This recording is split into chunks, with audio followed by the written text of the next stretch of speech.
کے لیے درود و سلام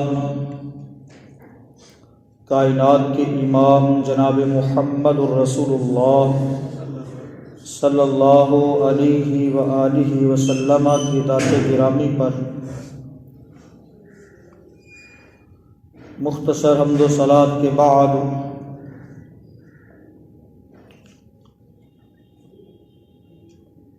اللہ رب العالمین نے دنیا کائنات میں کوئی بھی چیز بے مقصد بے فائدہ پیدا نہیں کی۔ اس کی ہر ایک تخلیق میں کوئی نہ کوئی حکمت پنہاں ہے جو کبھی تو ہمیں معلوم ہو جاتی ہے اور بعض اوقات اس حکمت تک ہماری عقلیں ہماری دانش نہیں پہنچ پاتی، لیکن یہ بات اٹل ہے کہ کوئی بھی چیز نہ فائدے سے خالی ہے نہ حکمت سے خالی ہے۔ اولاد اللہ کی طرف سے بہت بڑا انعام ہے، بیٹے ہوں یا بیٹیاں ہوں۔ بیٹا نعمت ہے اور نعمتوں کا حساب دینا پڑے گا، اور بیٹیاں رحمت ہیں اور رحمتوں کا کوئی حساب نہیں ہوتا۔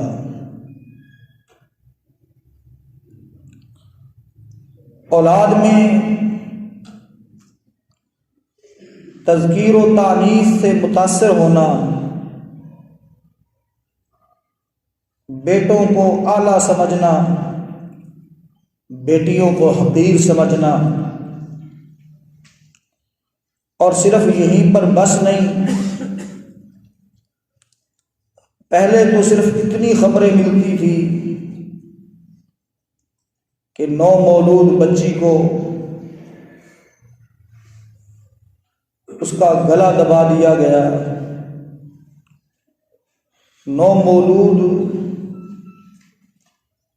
کچرا دان سے اس کا جسم ملا، جانوروں نے اس کو چبا لیا، نوچ لیا، کہیں ویرانے کے اندر پڑی کوئی بچی کی لاش ملی، اور اب دیکھتے دیکھتے ہمیں یہ دن بھی دیکھنا پڑا ہے۔ سفاکیت کا یہ عالم ہے کہ نو مولود بچی کے جسم کو گولیوں سے چھلنی کر دیا گیا۔ ہاں محترم بھائیوں، میں آپ یہ سمجھ رہے ہیں کہ اب تعلیم بہت عام ہو چکی ہے، لوگوں کو بہت زیادہ شعور آ چکا ہے، لٹریسی ریٹ بہت بڑھ گیا ہے، میڈیا نے انسانوں کو شعور کی آنکھ دے دی ہے، لیکن بہت ہی افسوس ہوتا ہے ایسی خبروں پر، ایسے واقعات پر، دل غم سے بھر جاتا ہے کہ ابھی تک ہمارے اور زمانہ جاہلیت میں کوئی خاص فرق واقع نہیں ہوا۔ وہ زندہ درگور کرتے تھے، ہم بیٹیوں کو ٹھکانے لگانے کے لیے بہت سے چور راستے استعمال کرتے ہیں، اور اگر پیدائش ہو جائے، ڈلیوری ہو جائے، تو پھر ان کو نہایت گھونڈے طریقے سے، نہایت ہی سفاکیت کے ساتھ ہم ان کو ٹھکانے لگا دیتے ہیں۔ محترم بھائیوں، یہ ایک واقعہ نہیں، اس طرح کے دردناک درجنوں واقعات آپ کو اخبارات میں، سوشل میڈیا کی نظر ملیں گے۔ میں ان دنوں بڑی سوچ میں تھا کہ ہمارے معاشرے کو آخر ہو کیا گیا ہے، انسانوں کو کیا ہو گیا۔ ایک طرف تو ہم اپنے آپ کو اشرف المخلوق کہتے ہیں، اور دوسری طرف اپنے ہی ہاتھوں سے اپنے بھائی بہن، اپنے بیٹوں بیٹیوں، جگر کے ٹکڑوں، ان کا خون کرتے ہیں۔ تو مجھے سمجھ آئی کہ جس کو ہم تعلیم کہہ رہے ہیں، جس کو ہم شعور کہہ رہے ہیں، جس کو ہم معاشرے کے اندر ترقی کا ضامن کہہ رہے ہیں، یہ سب کچھ جس دیش سے، پردیش سے آیا ہے، وہاں بھی انسانیت کے ساتھ یہی کھلواڑ ہو رہا ہے، لیکن ایک نئے انداز سے، ایک نئے طریقے سے۔ ایک طرف دنیا کو دکھانے کے لیے انہوں نے حقوق انسانی کی بڑی بڑی تنظیمیں بنا رکھی ہیں، بہت زیادہ ان کے لیے بجٹ مقرر کیے جاتے ہیں۔ اپنے آپ کو مہذب ظاہر کرنے کے لیے انہوں نے جانوروں کے، پرندوں کے، حشرات الارض، ہر ایک چیز کے دفاع کے لیے تنظیمات، بجٹ بنا رکھے ہیں، اور دوسری طرف ان کا بارود، ان کے B-52، ان کا سارا اسلحہ، ان کے سارے روایتی، غیر روایتی ہتھیار، وہ کمزوروں کا، بے کسوں کا، بے بسوں کا خون بہانے میں مصروف ہیں، اور ہم ان نام نہاد انسانیت کے علمبردار، انسانیت کے محسنین کی کو اپنا آئیڈیل گردانتے ہیں، تو پھر رزلٹ، نتیجہ یہی کچھ ہوگا جو آج ہم دیکھ رہے ہیں۔ تو ایسے میں اس سارے منظر کو کیسے بدلا جا سکتا ہے، کیسے تبدیل کیا جا سکتا ہے؟ تو محترم بھائیوں، وہ ایک ہی پیٹرن ہے، وہ ایک ہی راستہ ہے، ایک ہی طریقہ ہے کہ جس خالق کائنات نے اس زمین کو، آسمان کو، اس مخلوق کو بنایا ہے، جس کی یہ کریشن ہے، اسی ذات پاک کی طرف سے آئے ہوئے لا قانون کو، ضابطے کو اپنایا جائے، اسی کو پڑھا جائے، اسی کو پڑھایا جائے، تعلیم کے ساتھ ساتھ تربیت بھی ہو، تو تب جا کر یہ سارا منظرنامہ بدل سکتا ہے۔ ادروائز ہم یوں ہی اندھیروں کے اندر ٹامک ٹوئیاں مارتے رہیں گے۔ اللہ رب العالمین نے اس کائنات کو بنایا، ہم انسانوں کو مخاطب کیا کہ یاد رکھو للہ ما فی السماوات و ما فی الارض، اور اللہ ہی کا ہے جو کچھ آسمانوں میں ہے، جو کچھ زمین میں ہے۔ یخلق ما یشاء، وہ جو چاہتا ہے پیدا کرتا ہے، یَهْبُ لِمَن یَشَاءُ إِنَاثًا، جس کو چاہتا ہے بیٹیاں دیتا ہے، وَيَهْبُ لِمَن یَشَاءُ الذُّكُورَ، اور جسے چاہتا ہے بیٹے عطا کر دیتا ہے، اَوْ يُزَوِّجُهُمْ ذُكْرَانًا وَإِنَاثًا، اور جس کو چاہے وہ بیٹیاں اور بیٹے مکس کر کے دے دے، وَيَجْعَلُ مَن يَشَاءُ عَقِيمًا، اور جس کو چاہے وہ بانجھ رکھے، اِنَّهُ، بے شک وہ، علیم، سب کچھ جاننے والا ہے، قدیر، اور ہر چیز پر پوری طرح قادر ہے۔ اس آیت مبارکہ میں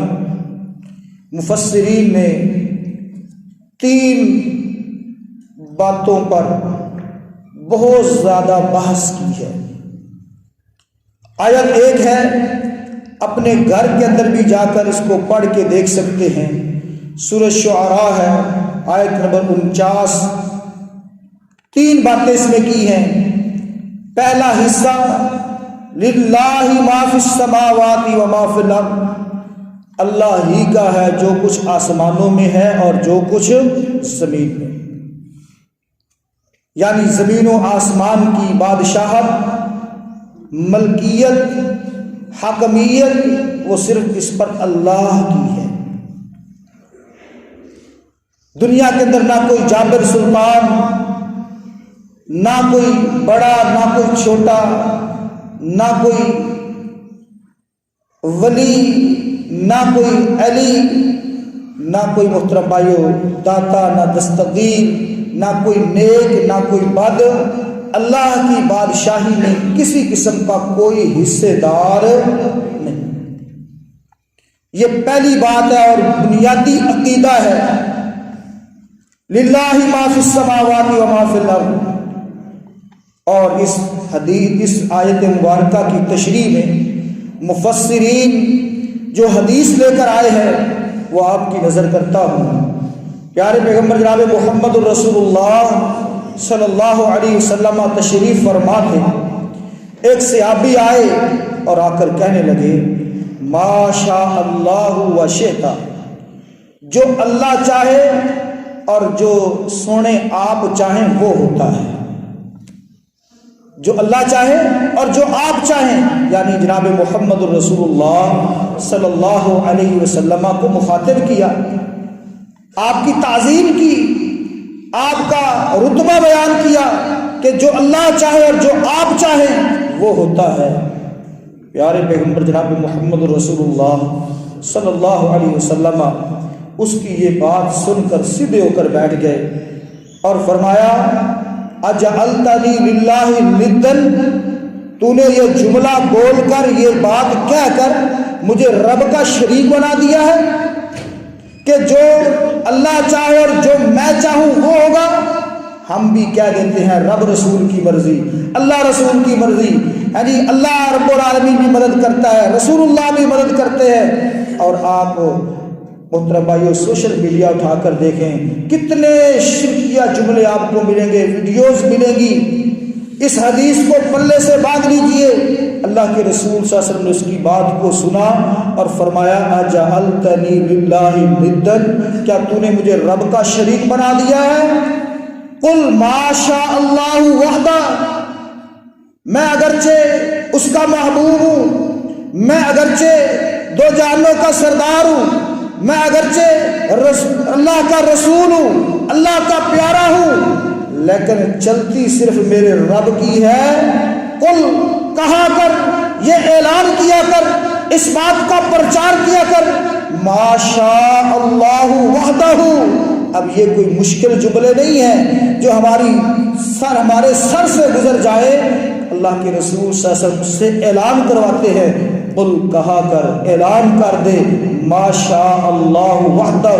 جو اللہ اکیلا چاہے وہی کچھ ہوتا ہے، جو اللہ اکیلا چاہے۔ یعنی اللہ کے رسول صلی اللہ علیہ وسلم نے اصلاح فرما دی۔ تربیت کے مراحل تھے صحابہ کے، تو اللہ کے رسول صلی اللہ علیہ وسلم اصلاح فرماتے تھے، محترم بھائیو، اب یہ آیت کا پہلا حصہ ہے للہ ما فی السماوات و ما فی الارض، اللہ ہی کا ہے جو کچھ آسمانوں میں ہے اور جو کچھ زمین میں ہے، اس پر کسی اور کا آرڈر حکم نہیں چلتا ہے تو صرف اور صرف اللہ احکم الحاکمین کا آرڈر چلتا ہے۔ اب دوسری بات، اس آیت مبارکہ میں اللہ رب العالمین نے اولاد کے بارے میں فرمائی کہ جس کو چاہے بیٹیاں دے دے، جس کو چاہے بیٹے دے دے، جس کو چاہے مکس کر کے دے دے، کسی کو کچھ نہ دے، اس سے کوئی نہیں پوچھ سکتا۔ یہ بھی اسی پہلے جملے کو سپورٹ کر رہا ہے، یہ جملہ بھی پہلے جملے کو سپورٹ کر رہا ہے کہ اللہ سے کوئی پوچھنے والا نہیں ہے۔ دھیا دے پت دے اس بھی عطا، کسی نو بھی کچھ نہ دے انہوں کون پوچھتا۔ یہ اللہ کی عطا ہے، یہ اللہ کی دین ہے، کسی کو کچھ نہ دے تو اللہ کا کوئی بگاڑ نہیں سکتا، اللہ سے کوئی پوچھ نہیں سکتا۔ دنیا کائنات کے اندر کتنے بادشاہ ایسے گزرے ہیں جن کے ہاں اولاد نہیں تھی۔ فرعون کا نام تو سب نے سنا ہے، موسیٰ علیہ السلام کو اس نے پالا تھا، وجہ سبب کیا تھا؟ اس نے تو قتل کے آرڈر جاری کیے ہوئے تھے، اور موسیٰ علیہ السلام کو اللہ نے اس کے گھر میں جگہ دی، کسی کی اولاد کو پال رہا ہے، اپنی اولاد نہیں۔ کتنے انبیاء ایسے گزرے جن کی اولادیں نہیں تھی، کتنے انبیاء ایسے گزرے جن کے پاس صرف بیٹے تھے، بیٹیاں نہیں تھی۔ کتنے انبیاء ایسے تھے جن کے پاس صرف بیٹیاں تھیں، بیٹے نہیں تھے۔ میں زیادہ تفسیر کے اندر نہیں جا رہا، صرف اشارتاً بات کرتے ہوئے آگے گزر رہا ہوں، اور اپنے موجودہ جو حالات ہیں محترم بھائیوں، ان کا قرآن و حدیث کی روشنی میں تجزیہ آپ کے سامنے رکھنا چاہتا ہوں۔ اور یہ ہمارے ہاں جو جاہلیت کی یہ رسم چل پڑی ہے، جاہلیت کی جو سوچ پروان چڑھ رہی ہے، ہم اپنے آپ کو کہتے تو بڑا روشن خیال ہے اور ترقی یافتہ سمجھ رہے ہیں، لیکن حقیقت میں ہم آج سے 1450 سال پہلے جو سوچ تھی، آج اسی سوچ پر بیٹھے ہیں، اسی کردار پر بیٹھے ہیں، ذرا فرق نہیں ہے محترم بھائیوں۔ ہاں، کتنے ایسے لوگ تھے جنہوں نے جو حکامات تھے، جو ڈاکٹر تھے، جو طبیب تھے، لیکن ان کے ہاں بھی اولاد نہیں تھی۔ یہ اللہ کی مرضی ہے، نہ اولاد کسی بادشاہ کے حکم سے، نہ کسی ولی پیغمبر نبی کے محترم بھائی اس کی تمنا اور خواہش سے، نہ کسی ڈاکٹر حکیم کے نسخے سے۔ یہ سارے کے سارے خزانے یہ میرے رب کے پاس ہیں، یہ اس کی تقسیم ہے، کس کو کیا دینا ہے، کس کو کیا نہیں دینا، اس میں ہمارا کسی کا بھی کوئی عمل دخل نہیں ہے۔ یہ عقیدے سے متعلق بات تھی، یہاں تک تو امید ہے کہ آپ سب بھائیوں کو سمجھ آ گئی ہوگی۔ یہ دو چیزیں ہوں گی، اور تیسری چیز اللہ رب العالمین نے فرمایا انہ علیم قدیر، بے شک وہ سب کچھ جاننے والا ہے۔ اولاد دینے کی حکمت کیا ہے، بیٹے دینے کی حکمت کیا ہے، بیٹیوں سے نوازنے کی حکمت کیا ہے، کیا نفع ہے کیا نقصان ہے، یہ میں آپ نہیں جج کر سکتے، ہم نہیں سمجھ سکتے، لیکن وہ رب جس نے یہ سارا سسٹم بنایا ہے وہ اس کے علم کے اندر ہے، وہ خوب جانتا ہے محترم بھائیوں کہ اس کے لیے کیا نفع بخش۔ یہ تیسری چیز تھی۔ پہلے نمبر پر اللہ رب العالمین اس پوری کائنات کا خالق مالک ہے، مختار کل ہے، اور دوسری بات اولاد کی تقسیم میں، اولاد کے دینے میں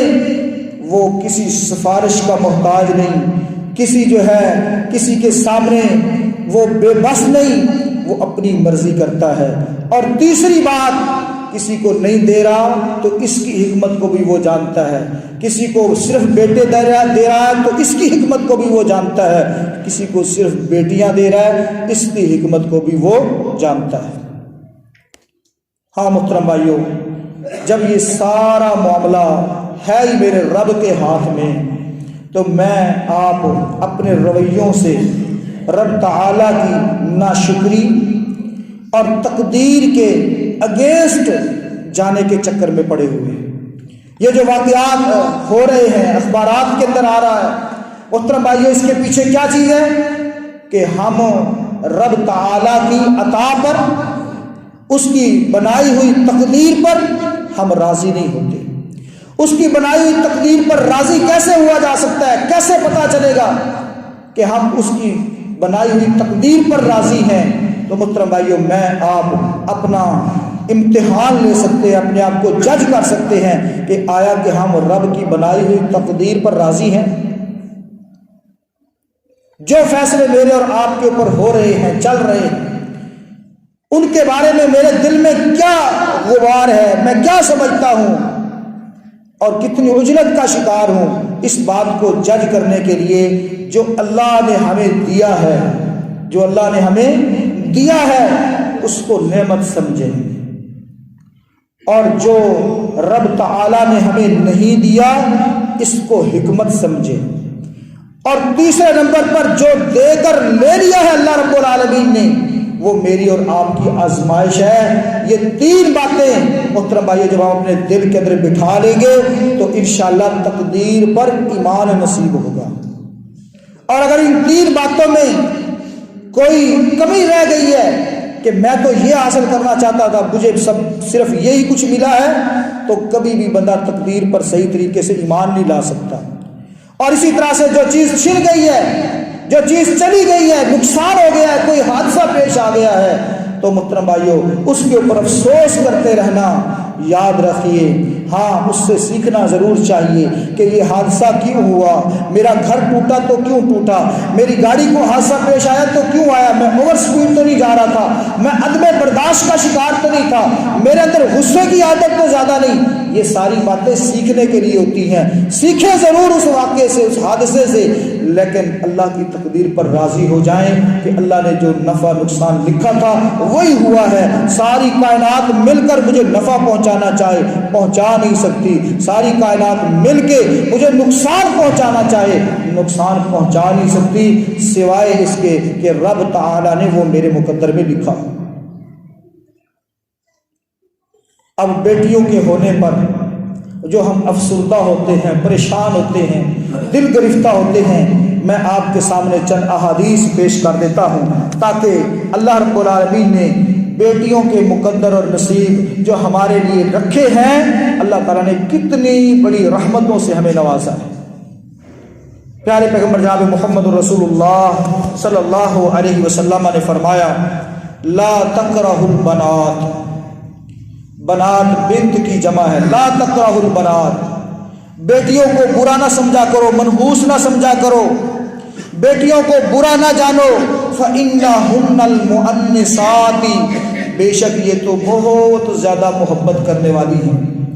آنکھوں کی ٹھنڈک ہے، فَإِنَّهُنَّ مُؤَنِّسَاتٍ الْغَالِيَاتِ، اور یہ بہت قیمتی چیز ہے، جیسے بندے کے لیے سونا جواہرات قیمتی ہیں، اولاد میں سب سے قیمتی چیز کیا ہے؟ اللہ نے بیٹیوں کو بنایا ہے۔ دوسری حدیث پیارے پیغمبر جناب محمد رسول اللہ صلی اللہ علیہ وسلم نے فرمایا، من آل جاریتین، جس بندے نے دو بیٹیوں کی کفالت کی، جاریتین، دو لڑکیوں کی کفالت، اس کے اندر باپ ہے تو دو بیٹیوں کی کفالت، باپ فوت ہو گیا ہے، بھائی کفالت کر رہا ہے، جاریتین، دو لڑکیوں کی کفالت، حتی یبلغا، یہاں تک کہ وہ بالغ ہو گئی، نکاح دعا سے ان کا گھر بسا دیا، فرمایا جاء یوم القیامتی، وہ آئے گا قیامت کے دن اس طرح سے، فرمایا انہو انا وہوا وضم اصابعہ، پیارے پیغمبر جناب محمد رسول اللہ صلی اللہ علیہ وسلم نے فرمایا وہ اور میں کل قیامت کے دن ایسے ساتھ ساتھ ہوں گے جیسے یہ دو انگلیاں ساتھ ساتھ ہیں، ضم اصابعہ، اللہ کے رسول صلی اللہ علیہ وسلم نے دو انگلیوں کو پہلے سے جدا رکھا اور پھر ان کو ساتھ ملایا، فرمایا کل قیامت کے دن وہ اور میں ایسے ہوں گے۔ اور مسلم شریف کی روایت پیارے پیغمبر جناب محمد رسول اللہ صلی اللہ علیہ وسلم نے فرمایا، عقبہ رضی اللہ تعالیٰ نے حدیث کے راوی ہیں، فرمایا من کانت لہ ثلاثۃ بنات، جس بندے کے لیے 3 بیٹیاں ہوں فصبر علیہن، بس وہ صبر کے ساتھ ان کے ساتھ اچھا سلوک کرتا ہے، فاطعمہن، اور ان کو کھلاتا ہے، وسقاہن، ان کو پلاتا ہے، وکساہن، اور ان کو لباس دیتا ہے، من جدتہ، اپنی استطاعت کے مطابق، من جدتہ، جدہ جو ہے یہ جود سے ہے یعنی کوشش کاوش سے، ان لہ حجاب من النار، اللہ کے رسول صلی اللہ علیہ وسلم نے خوشخبری سنائی، فرمایا یہ تینوں لڑکیاں، تینوں بیٹیاں کل قیامت کے دن آگ سے اس کے لیے پردہ بن جائیں گی،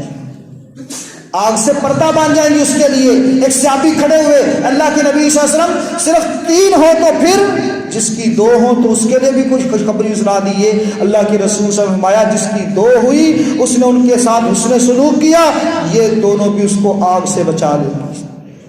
ایک صحابی اور کھڑے ہوئے، دل میں تمنا لیے کہ شاید میری اس بات پر بھی اللہ کے رسول صلی اللہ علیہ وسلم خوشخبری سنا دیں گے۔ ہاں، کہا اللہ کے نبی صلی اللہ علیہ وسلم اگر کسی کے پاس ایک ہی ہو،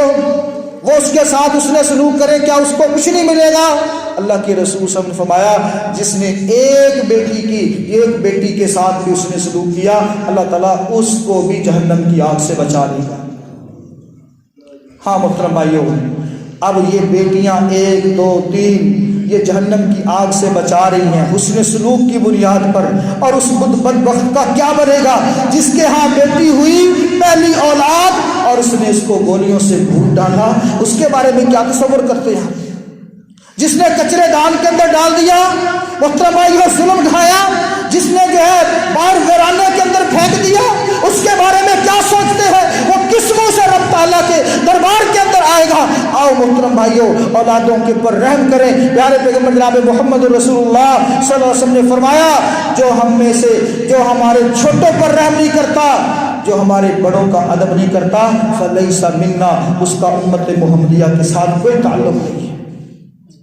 اولاد کی اہمیت کو سمجھیں، بیٹے کی اہمیت اپنی جگہ پر، بیٹی کی اہمیت اپنی جگہ پر، اور میں نے ابتدا کے اندر تمہیدی کلمات میں یہ بات بتائی ہے کہ بیٹے نعمتیں ہیں، اور یاد رکھیے ان نعمتوں کا حساب دینا پڑے گا، اور بیٹیاں رحمتیں ہیں اور رحمتوں کا کوئی حساب نہیں ہوتا۔ اللہ سے دعا کرتے ہیں بات کو سمجھنے کی، عمل کی توفیق عطا فرمائے۔ وآخر دعوانا الحمدللہ رب العالمین۔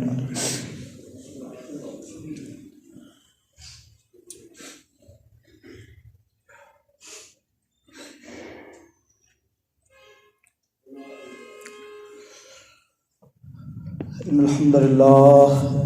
لله نحمده ونستعينه